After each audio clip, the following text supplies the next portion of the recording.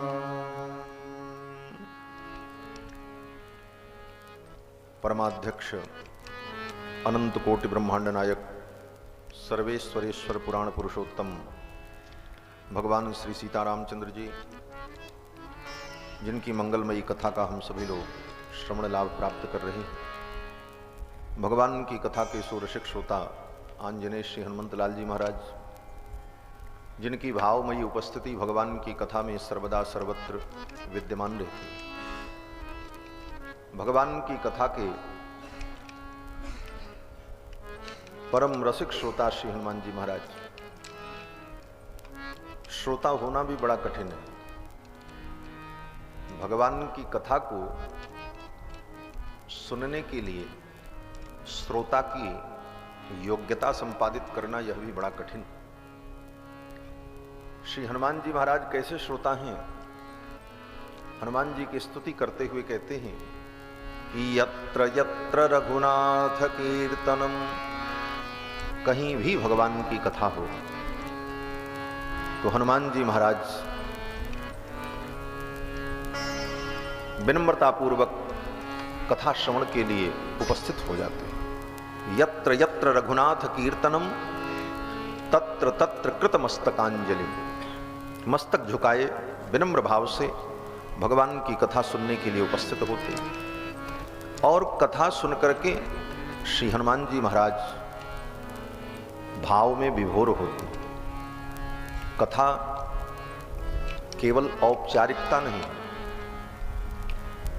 कथा केवल एक विधान मात्र नहीं, अपितु कथा हमारे हृदय में भगवत भाव को प्रवाहित करे इसका साधन है। और हृदय में भगवत भाव को प्रवाहित करने के बाद यह कथा स्वयं साध्य बन जाए। पहले तो कथा साधन होती है भगवान की भक्ति का संवर्धन करने के लिए, और धीरे धीरे श्रवण करते करते यह कथा ही फिर साध्य बन जाती है। और जब कथा साध्य बन जाती है तो फिर भगवान की कथा के बिना भक्त रह नहीं पाता। कहीं कथा मिले, कथा न मिले तो सारी दुनिया छूट जाए, उस कथा के लिए वो लालायित रहता है। कहाँ भगवान की कथा सुनने को मिले, उसको व्यसन हो जाता है भगवान की कथा। जैसे नशा करने वाले व्यक्ति को नशा का व्यसन हो, उसको उसका नशा न मिले तो पागल हो जाए, उसी प्रकार भगवान की कथा सुनते सुनते कथा का व्यसन जीवन में उत्पन्न हो जाए, हम कथा के बिना रह न पावें, यही कथा की साध्य स्थिति। कथा ही साध्य बन जाती है। जैसे सनक सनंदन सनातन सनत कुमार ब्रह्मा जी के मानस पुत्र, इन चारों की विशेषता क्या है? बोले आशा बसन व्यसन यह तिन्हि, रघुपति चरित हो ही तह सुन। इनके जीवन का व्यसन है भगवान की कथा। और हमने देखा है महाराज ऐसे ऐसे भक्तों को जिनके जीवन में व्यसन है, कथा न मिले तो वो पागल हो जाए। कई ऐसे हमारे भक्त हैं प्रेमी, एक दो यहाँ भी आए हैं बाहर से, एक दो नहीं आ पाए किसी कारण से। तो ऐसे महाराज की महीने में अगर उनको 10 दिन कथा सुनने को न मिले तो कारोबार छोड़ के भाग लेते हैं। वृंदावन चलो, अयोध्या चलो, चित्रकूट चलो, कहीं चलें कथा सुने, ऐसी स्थिति। तो भगवान की कथा में ऐसा अनुराग उत्पन्न हो जाए कि भगवान के कथा के बिना हम रह न सकें, यह बड़ी उच्च स्थिति है। कथा ही हमारे जीवन का व्यसन बन जाए और कथा सुन करके हमारे शरीर में, हमारे भाव में, हमारी मुखाकृति में, हमारी आंखों में वो कथा झलकने लग जाए। महाराज कथा दिखती है, कौन सुनता है, कौन समझता है, कौन कितना ग्रहण करता है वो सब उसकी एक्टिविटी से, उसकी गतिविधि से सब दिखाई पड़ता है। वक्ता को सब अनुभव हो जाता है, कितने लोग सुनते हैं और कितने समझते हैं, कितने आनंद ले रहे हैं और कितने केवल फॉर्मेलिटी कर रहे हैं, सब पता चल जाता है। हाँ, कथा हमारे हृदय को भर दे। हरि गुण गावत पुलक शरीरा, गदगद गिरा नयन बह नीरा। हरि गुण गावत पुलक शरीरा, भगवान का गुणगान सुन करके शरीर पुलकित हो जाए, आनंदित हो जाए और आंखों में प्रेमाश्रु आ जाए। ऐसी भाव की स्थिति जब कथा सुनते सुनते उत्पन्न होती है तो यही जीवन का परम लाभ है, यही जीवन का परम उद्देश्य है। और श्री हनुमान जी महाराज ऐसे श्रोता कि यत्र यत्र रघुनाथ कीर्तनम तत्र तत्र कृतमस्तकांजलिम, और कथा सुन करके वाष्पवारि परिपूर्ण लोचनम, कथा सुन करके हनुमान जी महाराज भाव विभोर हो जाते हैं, उनकी आंखों में प्रेमाश्रु आ जाता है। बाष्पवारि परिपूर्ण लोचनम मारुतिम नमत राक्षसांतकम। ऐसे श्री अनंत बलवंत श्री हनुमंत लाल जी महाराज, जिनकी भावमयी उपस्थिति भगवान की कथा में सर्वदा सर्वत्र विद्यमान रहती। इस श्री राम कथा महोत्सव के प्रधान यजमान, मुख्य यजमान श्री संतोष कुमार मिश्र जी लखनऊ, सपत्नी, उनकी वंदनीय माता जी, उनके परिवार के समस्त सदस्यगण, भक्तगण, दूर दूर से आए हुए श्रद्धालु श्रोता बंधुओं, भगवत भजन परायण संत वृंद, भक्त वृंद, धर्मानुरागी सज्जनों, भगवान की मंगलमयी कृपा के फलस्वरूप श्री अवध धाम में विराजमान होकर श्री राम जन्म महोत्सव के पावन अवसर पर भगवान श्री राम की मंगलमयी कथा का हम सभी लोग अपनी गति और मति के अनुकूल श्रवण लाभ प्राप्त कर रहे हैं। ये भगवान की बहुत बड़ी कृपा है। ऐसा अवसर तभी प्राप्त होता है जब भगवान की विशेष कृपा होती है। पहले तो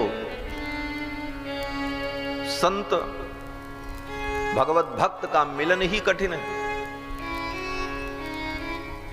संत समागम हरि कथा तुलसी दुर्लभ दोय।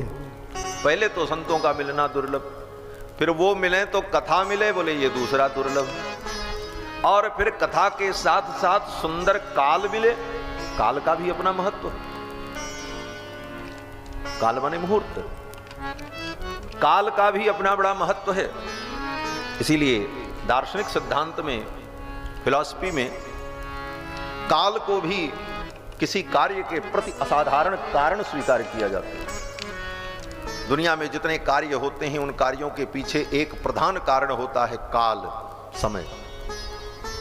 क्यों? बोले समय के बिना कोई काम होता ही नहीं। सारे संसाधन हो, लेकिन जब उसका समय तय होगा तभी वो कार्य होगा। तो काल बहुत बड़ा कारण है। किसी भी कार्य के प्रति काल असाधारण कारण होता है, और काल उत्तम हो, यह तीसरी विशेषता, और स्थान उत्तम हो।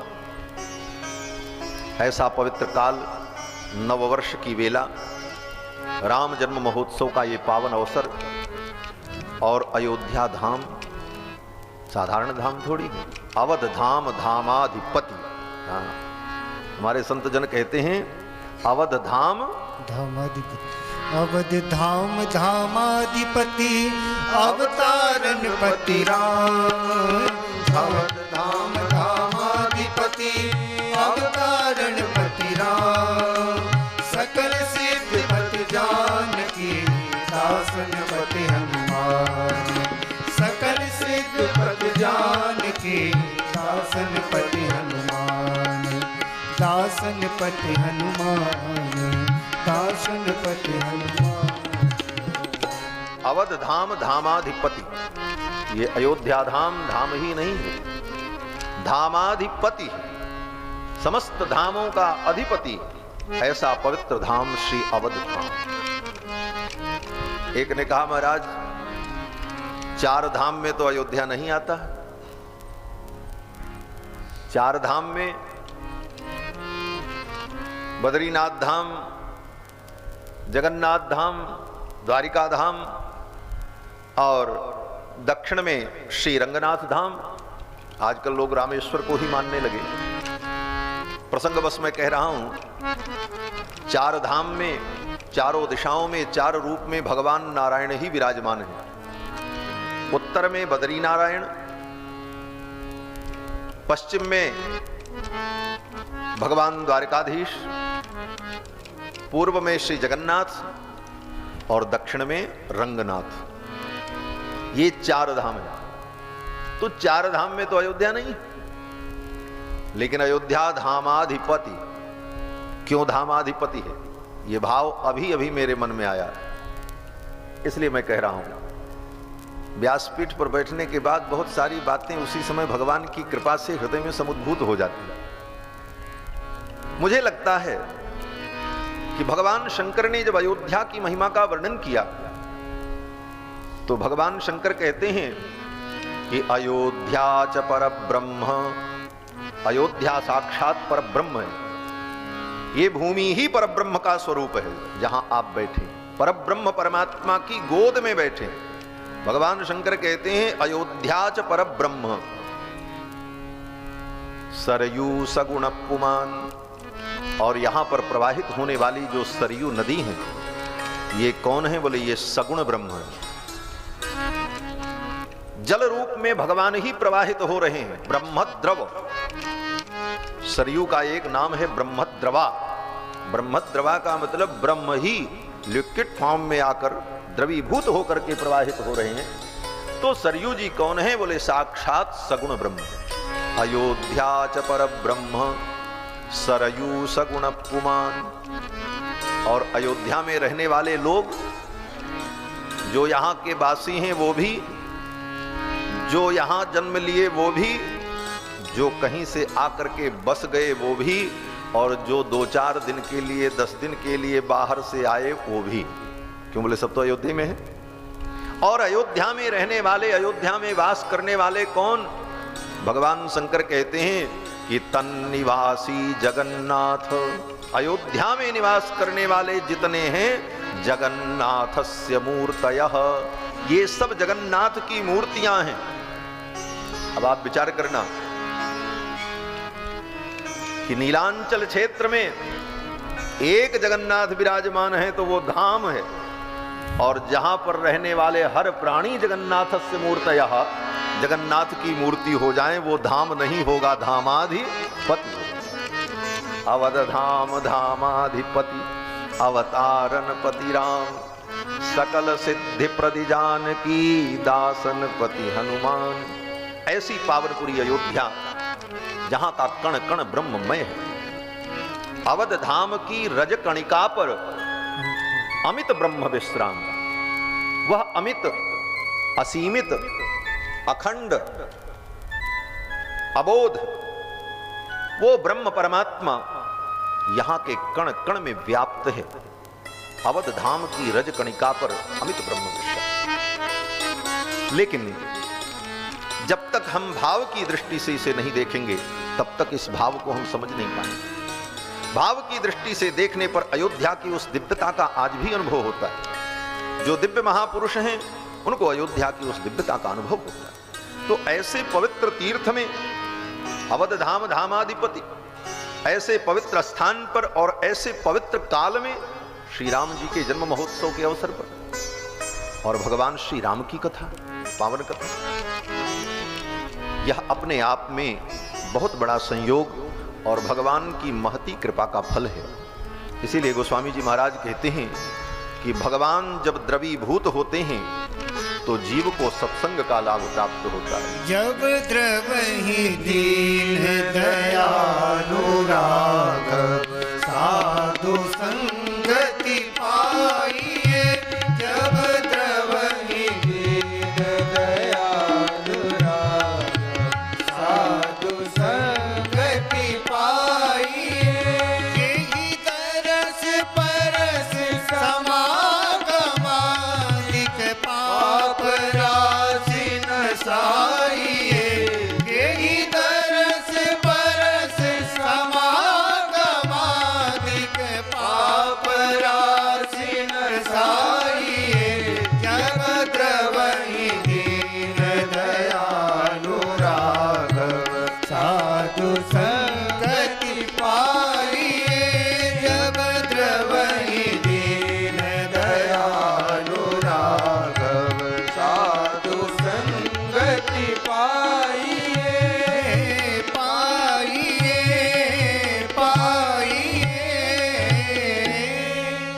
गोस्वामी पाद कहते हैं कि जब द्रवहि दीन दयालु राघव साधु संगति पाई, भगवान जब कृपा करते हैं तब ऐसा अवसर प्राप्त होता है। जेहि दरस परस समागमादिक पाप राशि मिशाई।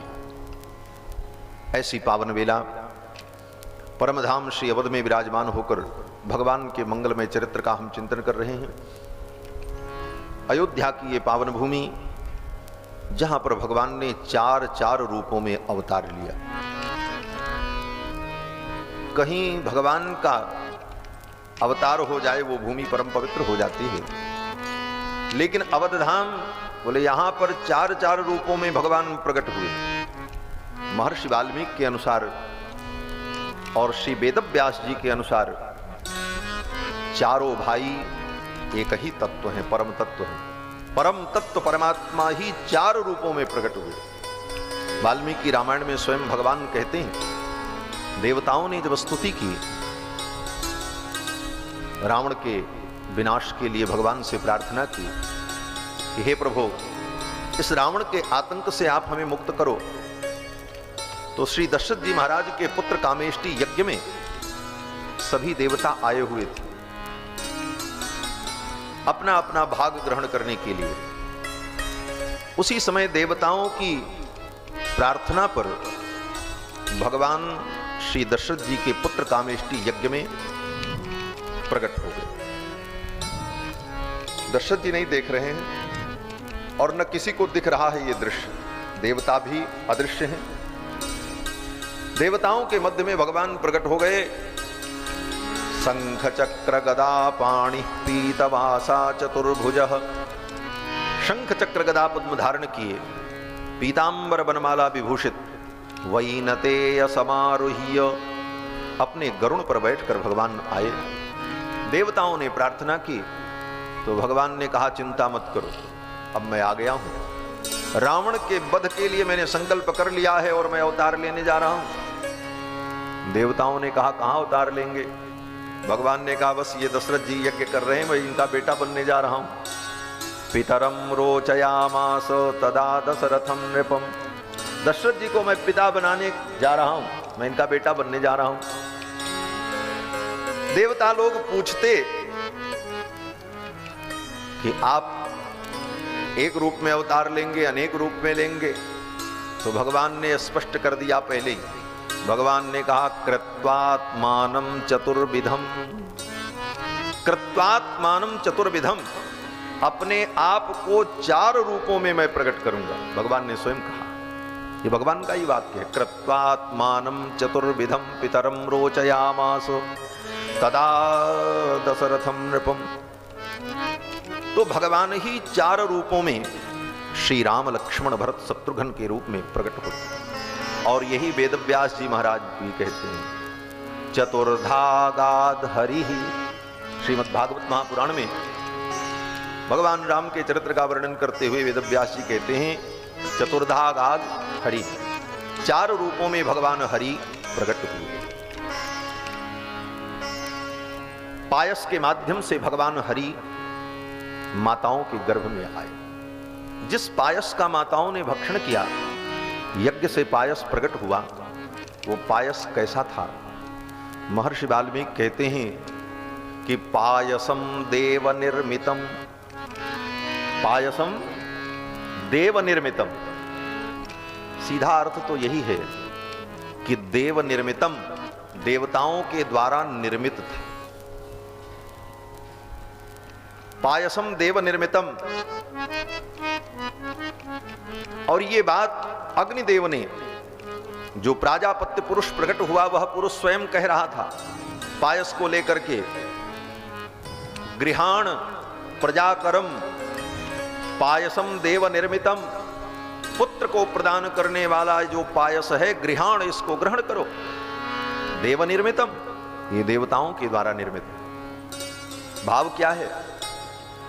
तो देखो, पायस खीर बनाई जाए तो चीनी, चावल, दूध ये सब मिलाया जाए तब खीर बनती। तो अगर कोई पूछे कि भाई पायस किस चीज से बना, इसका उपादान कारण क्या है? तो यही कहेंगे कि दूध से बना, चीनी से बना, चावल से बना। लेकिन अग्निदेव कहते हैं न ये दूध से बना, न चीनी से बना, न चावल से बना। बोले तब? बोले देव निर्मितम, ये देव के द्वारा बना। देव निर्मितम माने, देव माने भगवान, भगवान ही देवाधिदेव है, और देव निर्मितम, भगवान ही पायस बन गए। देव निर्मितम का तात्पर्य पायसम देव निर्मितम। इस पायस को आप ग्रहण करो। और उस पायस को जब ग्रहण किया तो उस पायस के ग्रहण से तीनों रानियां अंतर्वतनी हुई और उनके गर्भ में भगवान हरि आए। तीनों रानियां अंतर्वतनी हुई, पायस के भक्षण से भगवान गर्भ में आए। और भगवान जब गर्भ में आए तो तीनों लोकों में आनंद छा गया। जा दिन ते हरि गर्भ ही आए, सकल लोक सुख संपत्ति छाए। सकल लोक में सुख संपत्ति छा गई, भगवान गर्भ में आ गए। जा दिन ते हरि गर्भ ही आए। लेकिन प्रश्न यह है कि भगवान गर्भ में आए तो भगवान को गर्भ से ही प्रकट होना चाहिए था, लेकिन भगवान गर्भ से नहीं आए। ये तो लिखा कि गर्भ में आए, जा दिन ते हरि गर्भ ही आए, लेकिन गर्भ से नहीं आए। क्यों? बोले गर्भ से आने की विधि क्या है? बोले गर्भ से आने की विधि है कि जैसे प्राकृतिक रूप से बच्चे का जन्म होता है ऐसे जन्म हो, लेकिन ऐसा तो कुछ हुआ ही नहीं। वहां क्या हुआ? बोले भय प्रगट कृपाला दीन दयाला, भगवान तो प्रकट हो गए। और जब भगवान प्रकट हुए तो मां कौशल्या ने कहा कि हे प्रभु,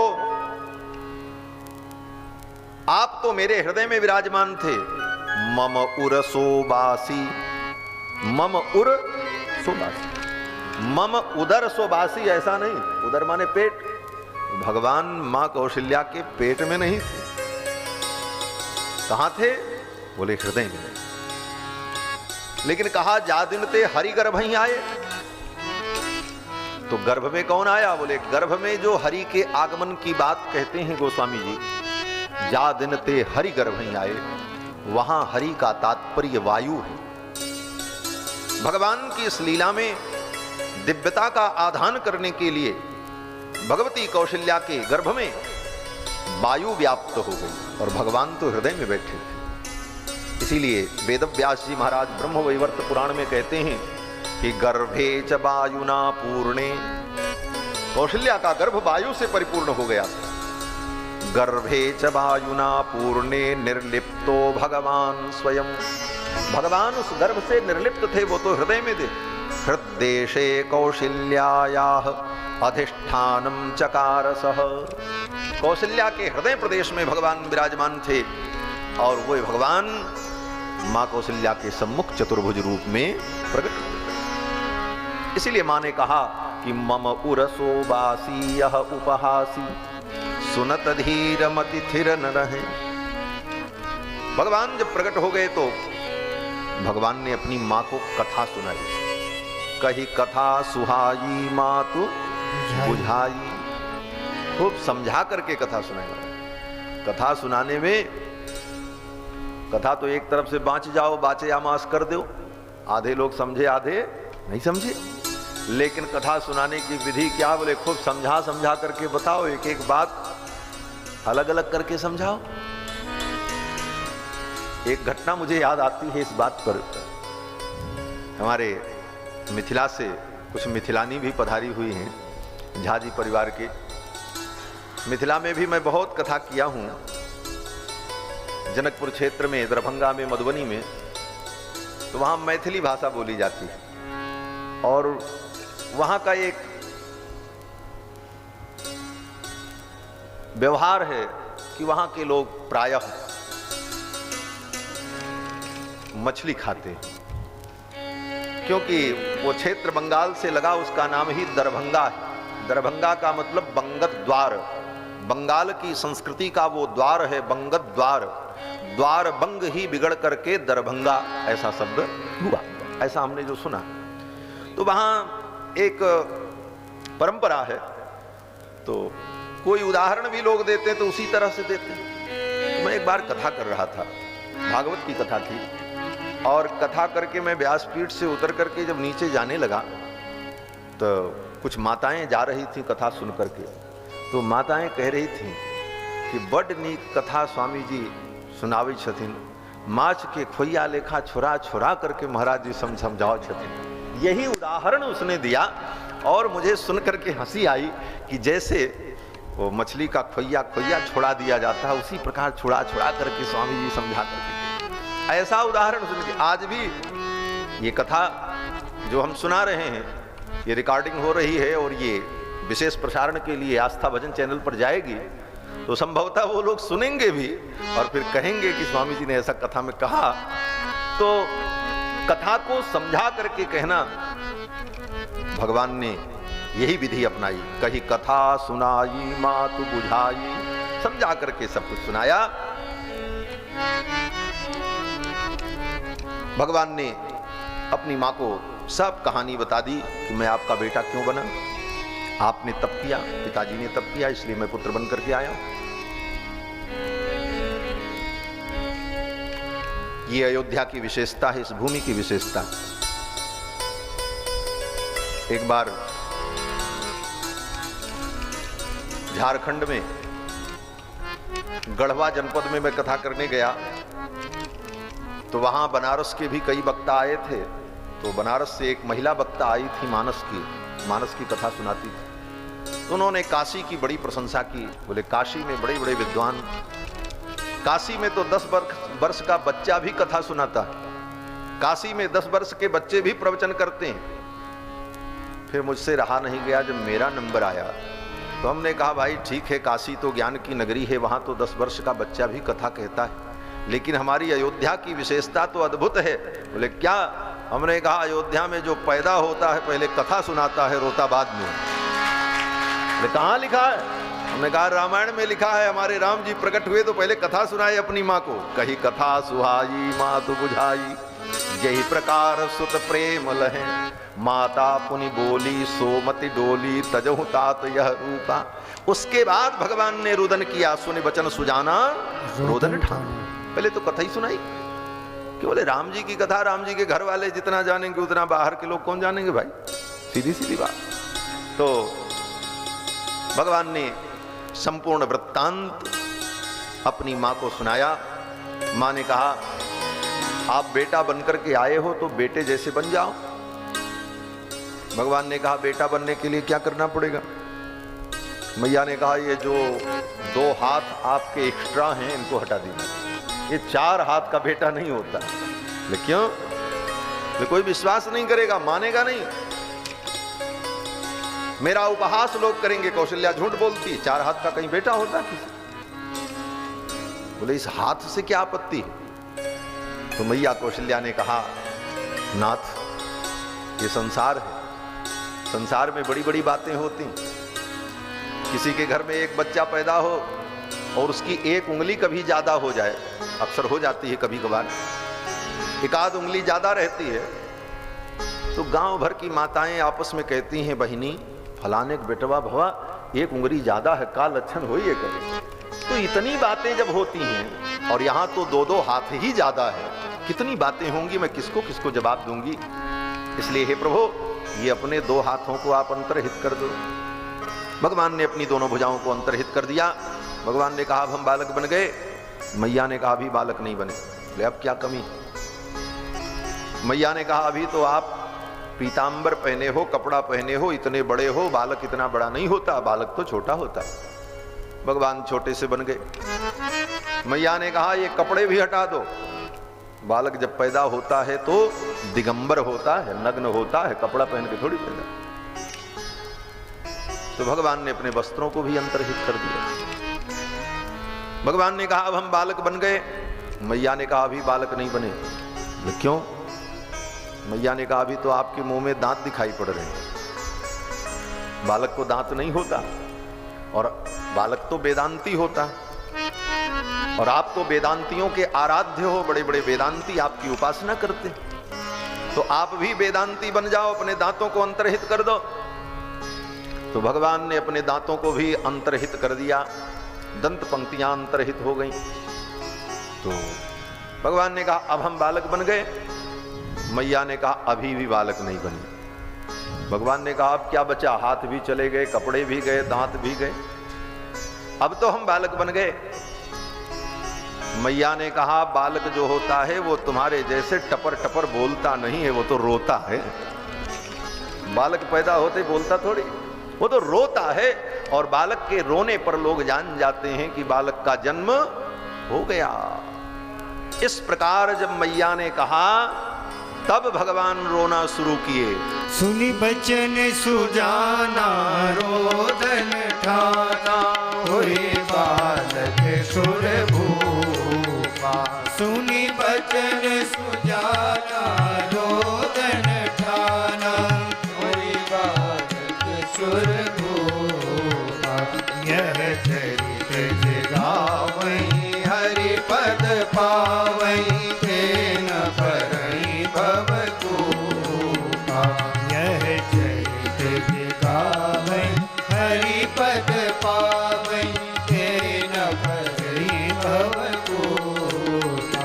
हाँ तेन भरई भव कूपा, हाँ तेन भरई भव कूपा। सुनी बचन सुजाना रोदन ठाना। भगवान ने माँ का वचन सुनकर के रोना शुरू कर दिया। अब जब रोने लगे तो खूब रोए महाराज। कितना रोए? गोस्वामी जी कहते हैं सुनी बचन सुजाना रोदन ठाना। ठान दिया रोना। जैसे कोई व्यक्ति काम ठान दे तो जब तक वो काम पूरा न हो जाए तब तक करते ही रहना है, उसी प्रकार भगवान भी रोने लगे। सुनी बचन सुजाना रोदन ठाना। मैया ने कहा बस करो भाई, इतने ही से काम चल जाएगा, अब ज्यादा मत रो। भगवान ने कहा नहीं अब तो हम रोएंगे, हम कोई काम अधूरा नहीं करते, जब करते हैं तो पूरा ही करते, क्योंकि भगवान तो पूर्ण है। पूर्णमद पूर्णमिदम। मैया ने कहा इतने में काम चल जाएगा, अब ज्यादा मत रो। भगवान ने कहा अभी हम और रोएंगे। तो मैया ने कहा सबके बदले में आप ही रो लोगे क्या? तो भगवान ने मानो मैया से कहा मैया आज तक रावण ने सबको रुलाया। रावण शब्द का अर्थ ही है रावणो लोक रावण। महर्षि वाल्मीकि कहते हैं जो सारे संसार को रुलावे उसका नाम रावण। और रुलाता कौन है? बोले जो स्वयं रोता है वो रुलाता। रावण भी बहुत रोया, हाँ, इसीलिए उसका नाम रावण पड़ा था। ऐसे तो उसका नाम दशानन है, दशग्रीव, लेकिन रावण नाम उसका जो प्रसिद्ध हुआ उसका कारण था। एक बार घूमते घूमते कैलाश पहुंचा और उसको क्या सूझी, रावण ने सोचा कि कैलाश पर्वत ही एक बार उठा करके तौलें कि कितना वजनी। 20 हाथ लगाया कैलाश के नीचे और कैलाश पर्वत ऐसे उठाया। कैलाश पर्वत उठाया तो भगवान शंकर विराजमान थे, भगवती पार्वती विराजमान थी। पार्वती जी डगमगाई। पार्वती जी ने कहा प्रभु ये क्या हो रहा है, भूकंप आ गया। भगवान शंकर ने कहा देवी भूकंप नहीं आ गया, चेला आ गया। शंकर जी का ही चेला है। बोले चेला आ गया। बोले महाराज ये चेला इतना उद्दंड गुरु जी का घर ही उठा करके फेंक दे, ऐसे चेला से कैसे काम चलेगा?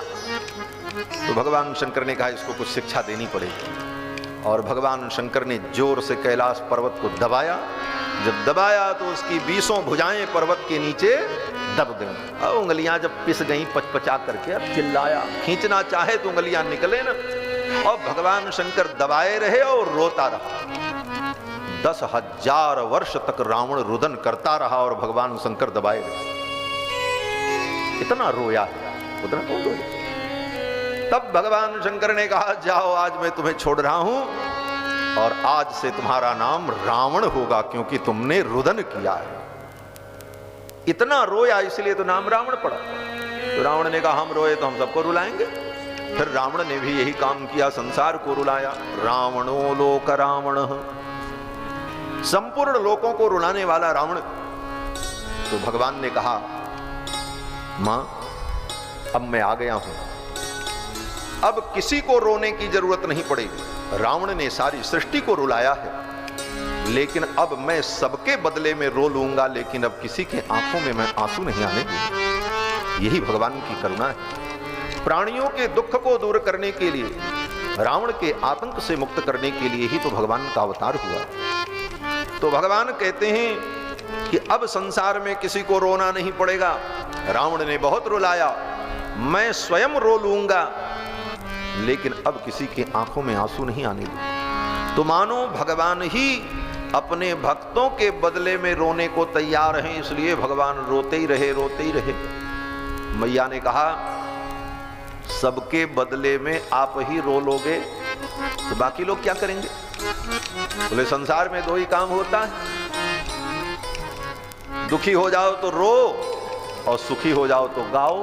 रोना और गाना, लोग कहते महाराज रोना गाना बंद करो। तो दुखी होते हैं तो हम रोते हैं और सुखी होते हैं तो हम गाते हैं। तो मैया ने कहा, जब सबके बदले में आप रो लोगे तो संसार के आदमी क्या करेंगे? भगवान ने कहा, अब संसार के लोग गावें और क्या करें, हम रोएंगे बाकी लोग सुखी हो जाएं। सबको सुखी करने के लिए ही तो मैं आया हूं। और सुख में क्या होता है? बोले सुख में तो गाया जाता है। बोले क्या गावें? बोले यह चरित जे गावहीं हरिपद पावहीं ते न परहीं भव तूपा। जो इस चरित्र को गाएगा वो संसार सागर में नहीं पड़ेगा। महाराज भगवान जब रुदन करने लगे तो रुदन की ध्वनि सुनकर के माताएं अपने अपने महल से दौड़ पड़ी। महाराज सुनि शिशु रुदन परम प्रिय वाणी, सुनि शिशु रुदन परम प्रिय वाणी, संभ्रम चली आई सब रानी, संभ्रम चली आई सब रानी। हर्षित जह तह धाई दासी, हर्षित जह तह धाई दासी, आनंद मगन सकल पुरवासी, आनंद मगन सकल पुरवासी। सुनि शिशु रुदन परम प्रिय वाणी। बालक के रुदन को सुनकर के जितनी माताएं थीं सम भ्रम चली आई सब रानी। अन्य रानियां जो थी, महारानी केकई, महारानी सुमित्रा, वो चल करके महारानी कौशल्या के महल में आ गईं बालक को देखने के लिए, और देख करके हर्षित हुई। आगे वर्णन है कि दासियां दौड़ पड़ी। हर्षित जह तह धाई दासी, दासियां दौड़ती हुई आई। और माताएं, बोले माताएं चल करके आई। समभ्रम चली आई सब रानी। कारण, बोले केकई और सुमित्रा ने अभी पुत्र को जन्म नहीं दिया, गर्भवती, उनका दौड़ना संभव नहीं है, इसलिए वो चल करके आ रही हैं धीरे धीरे। प्रसन्न तो वो भी, उत्साह उनके मन में, और दासियां दौड़ती हुई आई। शिशु के रुदन की ध्वनि ने पूरे महल को गुंजायित कर दिया। आज 60,000 वर्ष बाद श्री दशरथ जी के महल में, उस रघुकुल के महल में किसी बच्चे के रोने की आवाज को लोगों ने सुना। दशरथ जी जब पैदा हुए थे रोए थे, उसके बाद आज 60,000 वर्ष बाद किसी बालक की किलकारी, बालक के रुदन की ध्वनि वहां की प्राचीर ने, दीवारों ने सुना। कण कण हर्षित हो गया और चारों तरफ आनंद की लहर दौड़ पड़ी। सेवकों ने जाकर के दशरथ जी को जब बताया तो दशरथ जी महाराज पुत्र के जन्म का वृत्तांत सुनकर इतने प्रसन्न हुए कि ब्रह्मानंद में डूब गए। महाराज दशरथ पुत्र जन्म सुनि काना, मानो ब्रह्मानंद समाना। दशरथ पुत्र जन्म सुनि काना, मानो ब्रह्मानंद समाना। परम प्रेम मन पुलक सरिया, चाहत उठन करत मति धीरा। परम प्रेम मन पुलक सरिया, चाहत उठन करत मति धीरा। जाकर नाम सुनत शुभ होई, मोरे गृह आवा प्रभु सोई। जाकर नाम सुनत शुभ होई, मोरे गृह आवा प्रभु सोई। परमानंद पूरी मन राजा, कहा बुलाए बजाओ बाजा। परमानंद पूरी मन राजा, कहा बुलाए बजाओ बाजा। कहा बुलाए बजाओ बाजा, कहा बुलाए बजाओ बाजा। दशरथ जी ने जब सुना कि पुत्र का जन्म हुआ, दशरथ जी महाराज परम आनंदित हो गए। दासी ने आकर के सूचना दी, दासी को उपहार भेंट किया और इस आनंद का दशरथ जी महाराज संवरण कर पाते, इस आनंद को संभाल पाते, क्योंकि ये आनंद साधारण नहीं। क्यों? बोले साधारण व्यक्ति के घर में इतने दिनों बाद पुत्र का जन्म हो तो उसे कितना आनंद आएगा, आप सोचो। और जिसके घर में साक्षात सच्चिदानंद ही पुत्र बन करके आ जाए। इसीलिए तो गोस्वामी जी कहते हैं परमानंद पूरी मन राजा। परमानंद पूरी मन राजा, परमानंद से उनका हृदय इतना परिपूरित हो गया कि इस आनंद को दशरथ जी महाराज संभाल नहीं पा रहे। उठना चाहते थे लेकिन उठ नहीं पा रहे हैं। चाहत उठन करत मति धीरा, अपने आप को संभालना मुश्किल हो गया। और इस आनंद को दशरथ जी संभाल पाते, तब तक कैकेयी जी के महल से एक दासी दौड़ती हुई आई और उसने कहा, महाराज की जय हो, महारानी कैकेयी ने सुंदर पुत्र को जन्म दिया। अब तो दशरथ जी महाराज भाव विभोर हो, नारायण ने इतनी कृपा की, दो पुत्र। और इस आनंद को दशरथ जी संभाल पाते, तब तक दासी ने आकर के कहा, महाराज की जय हो, महारानी सुमित्रा ने सुंदर दो पुत्रों को जन्म दिया। अब तो दशरथ जी महाराज अपने आप को ही भूल गए, बेसुध हो गए। नारायण तेने बड़ी कृपा की, इस चौथी अवस्था में चार पुत्र प्रदान किया। दशरथ जी महाराज का आनंद तो चतुर्गुणित हो गया। ऐसे तो वाल्मीकि रामायण के अनुसार इनके जन्म में काल का बड़ा अंतर है। भगवान श्री राम के प्राकट्य के 18 घंटे बाद भरत जी का जन्म हुआ। 18 घंटे छोटे हैं भरत जी, और भरत जी से 6 घंटे छोटे लक्ष्मण जी, और फिर लक्ष्मण जी से 2-4 सेकेंड या मिनट जो भी मान लो वो शत्रुघ्न जी, क्योंकि जुड़वा हैं और तीनों के नक्षत्र भी अलग अलग हैं, चारों के। राम जी का नक्षत्र पुनर्वसु और भरत जी का पुष्य। पुष्ये जातस्तु भरतः मीन लग्ने प्रसन्नधि। महर्षि वाल्मीकि कहते हैं कि पुष्ये जातस्तु भरतः, पुष्य नक्षत्र में भरत जी का जन्म हुआ और मीन लग्न में। सार्पे जातौ तु सौमित्रिः, और सार्प नक्षत्र में, सार्प नक्षत्र माने श्लेषा नक्षत्र, पुनर्वसु के बाद पुष्य और पुष्य के बाद श्लेषा, तो श्लेषा नक्षत्र में लक्ष्मण और शत्रुघ्न जी का प्राकट्य होता है। इस नक्षत्र का नाम है सार्प। श्लेषा को ही सार्प कहते हैं। क्यों? बोले इस नक्षत्र के देवता सर्प हैं। श्लेषा नक्षत्र के अधिदेवता सर्प हैं, इसलिए इस नक्षत्र का नाम सार्प नक्षत्र है। महर्षि वाल्मीकि कहते हैं कि सार्पे जातौ तु सौमित्रिः। सार्प नक्षत्र में क्यों प्रकट हुए सुमित्रानंदन? क्योंकि सुमित्रानंदन स्वयं सर्पराज हैं, शेषनाग ही तो हैं लक्ष्मण। और इस नक्षत्र का नाम है श्लेषा।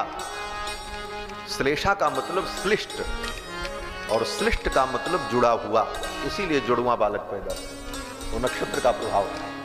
श्लिष्ट होने के कारण, श्लेषा नक्षत्र के कारण जुड़वा बालक पैदा हुए। ये तो काल का अंतर है। अब महाराज चारों बालक जब प्रकट हुए, परम आनंद हुआ। गुरुदेव वशिष्ठ को निमंत्रण दिया।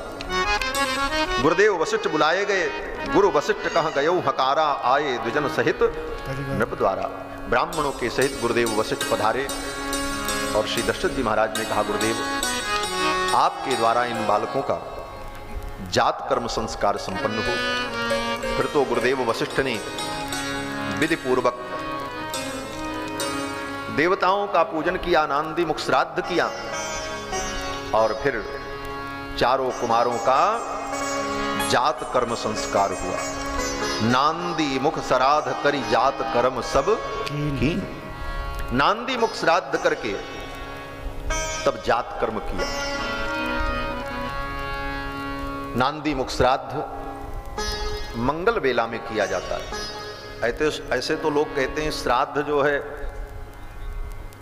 श्राद्ध को कितने लोग अमंगल मानते हैं। कहते हैं महाराज आज तो श्राद्ध का दिन है, आज तो श्राद्ध किए हैं। लेकिन श्राद्ध बड़ा पवित्र है, श्रद्धा से किया जाता है, इसीलिए उसे श्राद्ध कहते हैं। और श्राद्ध के भी अनेक प्रकार हैं। विवाह के अवसर पर, बालक के जन्म के अवसर पर, उपनयन संस्कार के अवसर पर, मांगलिक वेला में पितरों का जो पूजन किया जाता है उसका नाम नांदी मुख श्राद्ध।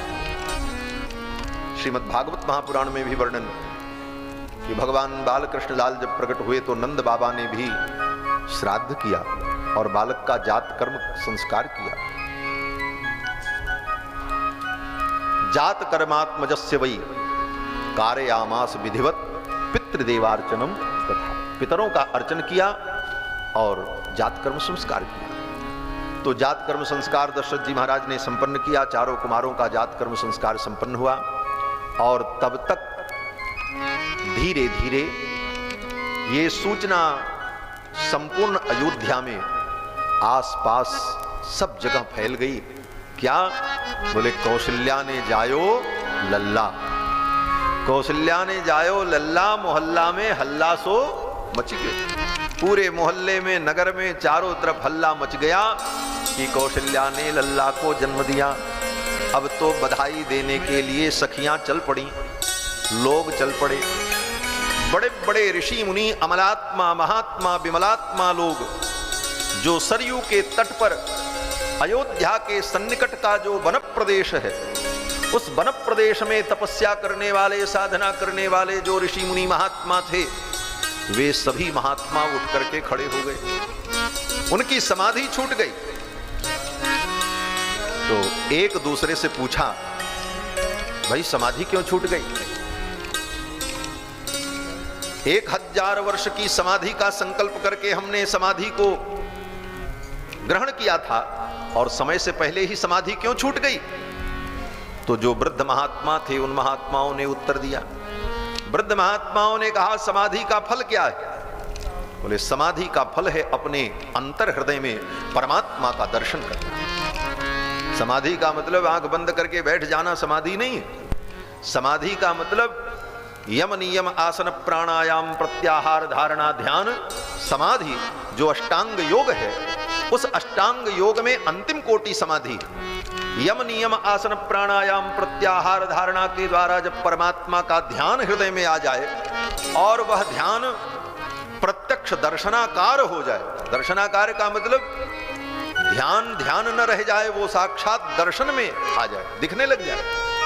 ऐसी स्थिति में जब बुद्धि उस ध्यान में, उस रूप में स्थिर हो जाती है, उसी का नाम समाधि। बुद्धि वहीं पर आकर के टिक जाए। तो समाधि का फल क्या है? बोले, परमात्मा का दिव्य दर्शन अपने अंतर हृदय में। योगी लोग करते हैं योग हृदयान गम्यम। तो महर्षियों ने कहा कि समाधि के फल भगवान हैं, भगवान का दर्शन ही समाधि का फल है। और वे भगवान बड़े बड़े योगी जिनका समाधि में दर्शन करते हैं, वही भगवान अयोध्या में 4 रूप में बालक के रूप में प्रकट हो गए हैं। तो तो अब समाधि की कोई जरूरत नहीं है। समाधि का फल जब अयोध्या में प्रकट हो गया तो अब समाधि की जरूरत नहीं है, चल करके दर्शन करो। इसीलिए समाधि छूट गई। बड़े बड़े योगियों की समाधि छूट गई और वे महात्मा लोग चल पड़े भगवान रघुनंदन का दर्शन करने के लिए। और देखते देखते दशरथ जी महाराज के द्वार पर अपार भीड़ एकत्रित हो गई। वृंद वृंद मिली चली लुगाई, वृंद वृंद मिली चली लुगाई, वृंद वृंद मिली चली लुगाई। सहज श्रृंगार किए उठ धाई, सहज श्रृंगार किए उठ धाई।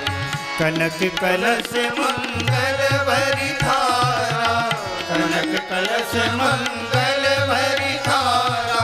गावत पैठई भूप दुआरा, गावत पैठई भूप दुआरा। वृंद वृंद मिल चली लुगाई, वृंद वृंद मिल चली लुगाई। वृंद वृंद मिली चली लुगाई। समूह समूह में लुगायां स्त्रियां बधाई देने के लिए चल पड़ी और दशरथ जी के द्वार पर आती हैं और सभी ने मिल करके मंगल गीत गाए, भगवान का मंगल मनाया। वृंद वृंद मिल चली लुगाई, सहज सिंगार किए उठ धाई। कनक कलश मंगल भरी थारा, गावत पैठी भूप द्वारा। भगवान का मंगल मनाया। ये भगवान का मंगल मनाना यह भक्ति की बड़ी उच्च दशा है। हम भगवान का मंगल मनावें। जिन भगवान के द्वारा सारे जगत का मंगल होता है, जो मंगल भवन है, मंगल भवन अमंगल हारी, उनका मंगल हम क्या मनाएंगे? लेकिन नहीं, आचार्य कहते हैं, भक्त कहते हैं, भगवान का मंगल मनाओ। भगवान का मंगल मनाना यही परम निष्काम भक्ति है। भक्त की ये दशा हो जाए कि उसके जीवन में कोई कामना न हो, उसका रोम रोम, उसका मन, उसकी बुद्धि, उसका चित्त अपने प्रभु का ही दिन भर मंगल चिंतन करे, उनका मंगल मनावे। ये भक्ति की बड़ी उच्च दशा है। हमारे वैष्णवाचार्यों ने भगवान का खूब मंगल मनाया है, भगवान का खूब मंगलाशासन किया, भगवान को खूब आशीर्वाद दिया। तो भक्त भगवान को आशीर्वाद देते हैं, भगवान का मंगल मनाते हैं और भगवान को भी आशीर्वाद की जरूरत पड़ती है। आशीर्वाद ऐसी चीज है जिसकी जरूरत भगवान को भी पड़ती है। भगवान भी कहते हैं कि किसी अवतार में मुझे आशीर्वाद नहीं मिला जितना आशीर्वाद रामावतार में मिला। श्री रामावतार में राम जी को जितना आशीर्वाद लोगों ने दिया है, उतना आशीर्वाद भगवान को किसी भी अवतार में नहीं मिला। श्रीमद् वाल्मीकि रामायण पूरा पढ़ लेना। वाल्मीकि रामायण में तो पग पग पर भगवान को आशीर्वाद मिलता है। गृद्धराज जटायु ने आशीर्वाद दिया, हनुमान जी ने दिया। अरे और की बात क्या कहें, राक्षस ने भगवान को आशीर्वाद दिया। किसने? कबंध ने। कबंध ने भगवान को आशीर्वाद दिया, मंगलाशासन किया। दंडकारण्य के मुनियों ने भगवान को आशीर्वाद दिया, पशु पक्षियों ने भगवान को आशीर्वाद दिया। भगवान श्री राम को जितना आशीर्वाद मिला, उतना आशीर्वाद, उतना मंगलाशासन भगवान का किसी भी अवतार में नहीं हुआ। इसलिए भगवान का मंगलाशासन करना, भगवान का मंगल मनाना, ये भक्तों की बड़ी उत्तम स्थिति है। भक्त भगवान का मंगल मनाते हैं। तो सखियां वृंद वृंद मिली चली लुगाई, सहज सिंगार किए उठ धाई। कनक कलश मंगल भरी थारा, गावत पैठे भूप द्वारा। दशरथ जी के द्वार पर आकर के मंगल गान करने लगी और उस मंगल गान में सखियों ने सबका आवाहन किया। बोले तुम भी आ जाओ, तुम भी आ जाओ। क्यों? तो इस पे मुझे एक बात याद आती है कि एक सखी दो सखी जाकर के मंगल गान नहीं करती, सबको बुलाती, तुम भी चलो, तुम भी चलो, और सबको बुला करके लेकर के तब जाती हैं और मंगल गान करती हैं। भाव क्या है? बोले भाव ये है कि एक स्वाद न भुंजीत, किसी भी स्वादिष्ट पदार्थ का अकेले भोग नहीं करना चाहिए। ये सिद्धांत, स्वादिष्ट पदार्थ का अकेले भोग नहीं करना चाहिए, बांट करके खाना चाहिए। जो बांट करके खाता है वो यज्ञ करता है, और जो अकेले खाता है वो पाप खाता है। गीता में भगवान कहते हैं भुंजते ते त्वघम पापम ये पचन्त्यात्म कारणात्। जो अपने लिए बनावे और खा ले और अपना पेट भर ले, जिसको केवल अपना आनंद अपने ही स्वार्थ दिखता हो, हम खुशी हैं बस दुनिया भाड़ में जाए, लेकिन जिसका हृदय ये कहता नहीं हम आनंदित हैं, ऐसे सबको हम आनंद दें, यही आनंद सब अनुभव करें, ऐसी भावना जो है ये बड़ी उदात्त भावना है। तो कहते हैं स्वादिष्ट पदार्थ का अकेले भोग नहीं करना चाहिए, बांट करके खाओ। तो सबसे स्वादिष्ट तत्व क्या है? बोले सबसे स्वादिष्ट तत्व अगर कुछ है तो वो परमात्मा है। परमात्मा तो परम आनंद सिंधु हैं, उनका जो स्वाद है, उनकी जो अनुभूति है, उससे बड़ा सुख कहां हो सकता है। इसलिए उन सखियों ने विचार किया कि इस आनंद का हम अकेले अनुभव करें ये ठीक नहीं, सब मिल करके इसका अनुभव करें। और इसीलिए सखियों ने कहा सब मिल आओ री साजनी, सब मिल आओ री साजनी बरिया, ओ री साजनी बरिया, मंगल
लालन मुख लखियो बलैया, नैनन हियो सिराई, बरिहारी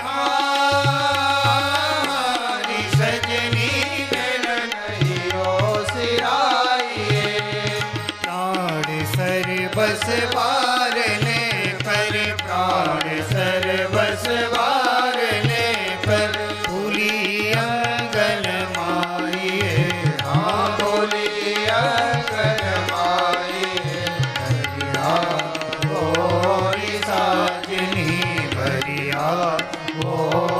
साजनी भरिया, ये हुती सो त्रिगन देखी, भयो सबई मन भाई, बलिहारी सजनी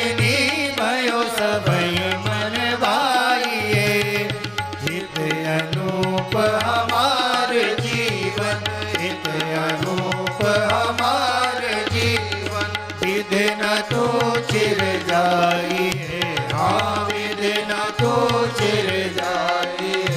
भरिया मोरी साजनी, भरिया मोरी साजनी, भरिया मंगल गाइए, मंगल गाइए, सब मिले मोरी साजनी, भरिया मोरी साजनी, भरिया। सभी सखियों ने मिलकर मंगल गीत गाए और श्री दशरथ जी महाराज ने अपना खजाना खोल दिया, खूब लुटाया। गोस्वामी जी महाराज कहते हैं कि सर्वस दान दीन सब काहू, और जेई पावा राखा नहीं। सब कुछ लुटा दिया, सर्वस दान दीन सब काहू, सबको सब कुछ दिया। विशेषता क्या थी? कहते हैं जेई पावा, जो पाया, राखा नहीं ताहू, वो भी अपने पास नहीं रखा, उसने दूसरे को दे दिया, तुम ले जाओ। वो लिया, बोले उसने तीसरे को दे दिया। जेई पावा राखा नहीं ताहू, दे दे करके दशरथ जी ने अपना महल खाली कर दिया, खजाना खाली कर दिया। और केवल दशरथ जी ने ही नहीं, अयोध्या के सभी लोगों ने। देत सबन मंदिर रितये, तुलसीदास जी महाराज कहते, जितना आनंद श्री दशरथ जी को मिला, उतना ही आनंद अयोध्या के हर व्यक्ति को अनुभव हो रहा था। ऐसा नहीं था कि दशरथ जी महाराज के घर में भगवान पुत्र बनकर के प्रकट हुए इसलिए दशरथ जी ही आनंदित। हर व्यक्ति को यही अनुभव हो रहा था, मेरे घर में बालक का जन्म हुआ है, और वही आनंद, वही उत्साह हर प्राणी के अंदर। इसीलिए गोस्वामी जी संकेत करते हैं कि देत सबन, सबन माने सब अयोध्यावासी, ठाकुर की कृपा हो, उसके यहाँ वैभव की कमी हो सकती माता। रिद्धि सिद्ध संपत्ति नदी सुहाई, उमगी अवध अम्बुद कहाँ ढाई। रिद्धि सिद्धि समृद्धि अयोध्या की ओर दौड़ रही है कि मैं अयोध्या में चली जाऊं तो मेरा सौभाग्य हो जाए। सारा खजाना खाली कर दिया, लुटाया, और फिर देखते हैं तो सब भरा है। देत सबन मंदिर रितये, तुलसीदास पुनि भरे, देखियत राम कृपा चितवन चितये। ऐसी दिव्य आनंद की अनुभूति हुई और सखियों ने बधाई गाया। आंगने में बधैया बाजे, आंगने में बधैया बाजे, आंगने में बधैया बाजे, आंगने में बधैया बाजे, बधैया बाजे, बधैया बाजे, बधैया बाजे, बधैया बाजे, आंगने में बधैया बाजे, आंगने में बधैया बाजे। चंद्रमुखी मृग नैनी अवध की, चंद्रमुखी मृग नैनी अवध की, चंद्रमुखी मृग नैनी अवध की, चंद्रमुखी मृग नैनी अवध की। तोरत तानन रागने में बधैया बाजे, आंगने में बधैया बाजे, आंगने में बधैया बाजे।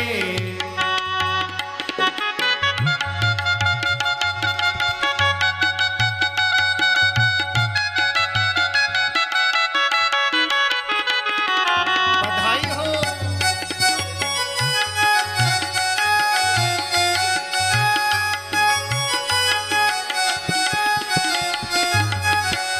प्रेम भरी प्रमदागन नाचे, प्रेम भरी प्रमदागन नाचे, प्रेम भरी प्रमदागन नाचे, प्रेम भरी प्रमदागन नाचे, प्रेम भरी प्रमदागन नाचे, प्रेम भरी प्रमदागन नाचे। नूपुर वादे, नूपुर वादे, पायने में बधैया आप भी गाओ। बाजे, आंगने बधैया बाजे, आंगने में बधैया बाजे।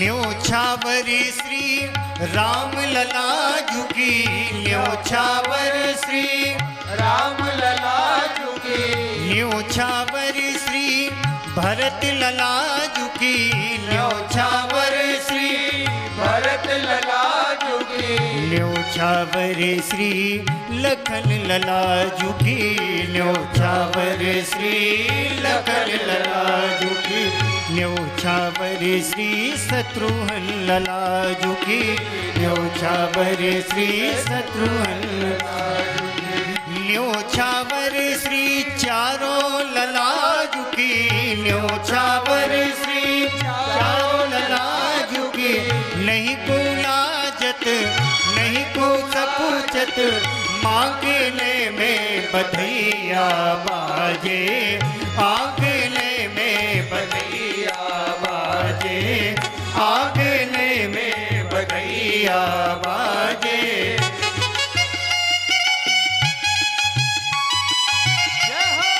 अपने अपने स्थान पर बैठ जाएं, अभी आगे भी कथा होगी, उत्सव का आनंद भी लें।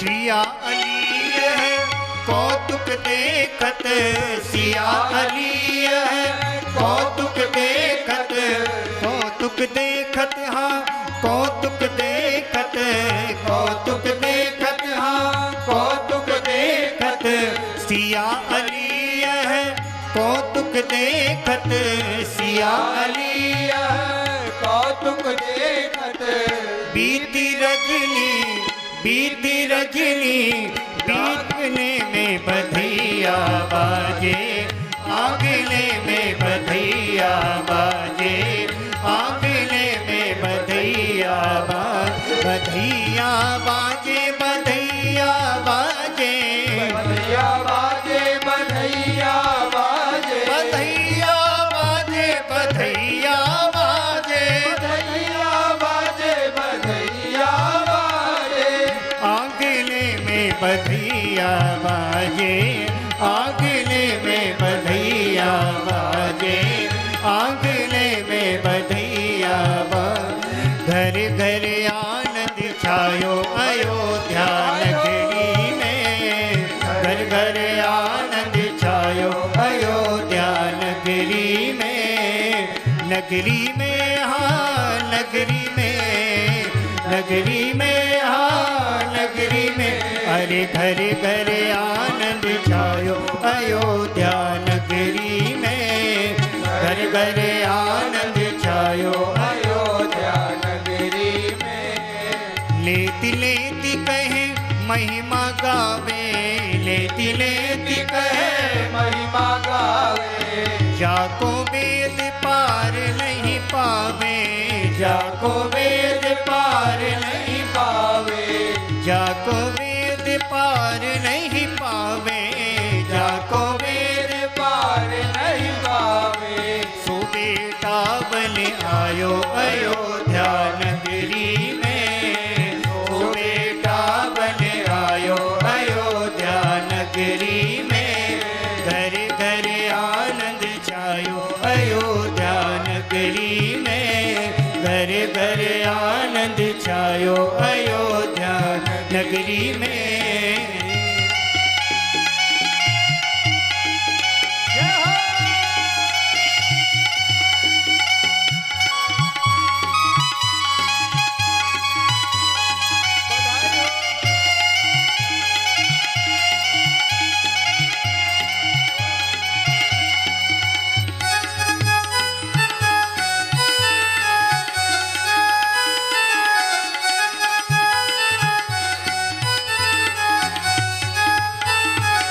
सुजस कहे को कैकेयी को, सुजस कहे को कैकेयी को, बनहु बनाई के रूप भरत को, बनहु बनाई के रूप भरत को, बनहु बनाई के रूप भरत को, बनहु बनाई के रूप भरत को।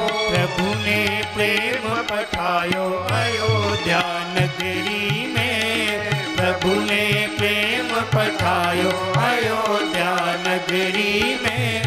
घर घर आनंद छायो अयोध्या नगरी में, घर घर आनंद छायो अयोध्या नगरी में।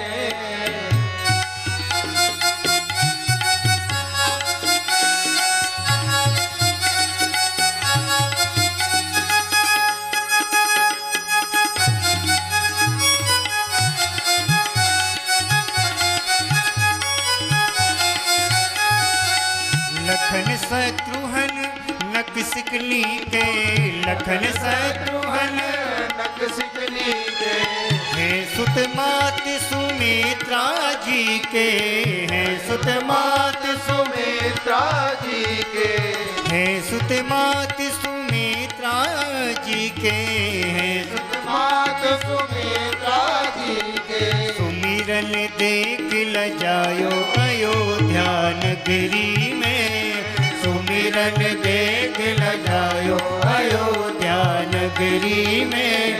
घर घर आनंद छायो अयोध्या नगरी में, घर घर आनंद छायो अयोध्या नगरी में।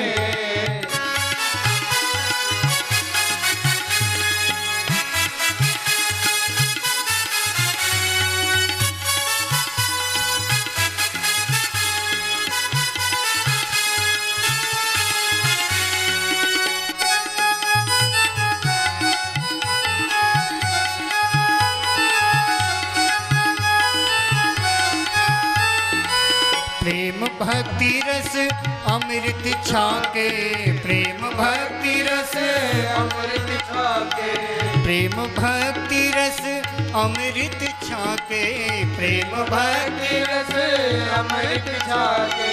राम जन्म के उत्सव में आके, राम जन्म के उत्सव में आके, राम जन्म के उत्सव में आके, राम जन्म के उत्सव में आके। हनुमत ही हर्षायो अयोध्या नगरी में, हनुमत ही हर्षायो अयोध्या नगरी में। घर घर आनंद छायो अयोध्या नगरी में, घर घर आनंद छायो अयोध्या नगरी में। घर घर आनंद छायो अयोध्या नगरी में, घर घर आनंद छायो अयोध्या नगरी में। नगरी में हाँ नगरी में, नगरी में हाँ नगरी में। प्यारे घर घर आनंद छायो अयोध्या नगरी में, घर घर आनंद छायो अयोध्या नगरी में। घर घर आनंद छायो अयोध्या नगरी में, घर घर आनंद छायो अयोध्या नगरी में। घर घर आनंद छायो अयोध्या नगरी में, अयोध्या नगरी में, अयोध्या नगरी में। बोलो बोलो श्री सीतारामचंद्र भगवान की जय। श्री राम जन्म महोत्सव की जय। जय जय सीताराम।